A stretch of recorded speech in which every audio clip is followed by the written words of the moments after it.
ఇంట్లో కూరగాయలు ఏం లేనప్పుడు ఇలా వేడివేడిగా ఎగ్ కీమా రైస్ ట్రై చేయండి. నిమ్మకాయ పిండుకొని ఆనియన్స్తో తింటుంటే టేస్ట్ అయితే చాలా బాగుంటుందండి.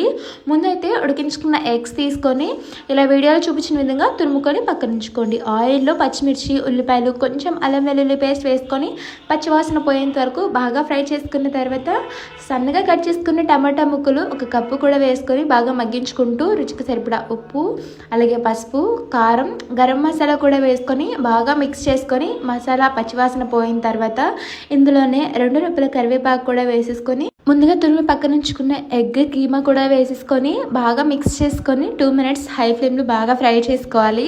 ఇప్పుడు ఇందులోకి 1 కప్పు ఉడికించుకున్న పొడిలాడే రైస్, అలాగే కొంచెం కొత్తిమీర వేసుకొని 2 మినిట్స్ పాటు ఫ్రై చేసుకుంటే ఎంతో టేస్టీగా ఉండే ఎగ్ కీమా రైస్ అయితే రెడీ అయిపోతుంది. దీని టేస్ట్ అయితే స్పైసీగా నిమ్మకాయ పిండుకొని తింటుంటే టేస్ట్ అయితే చాలా బాగుంటుందండి. ట్రై చేసి కామెంట్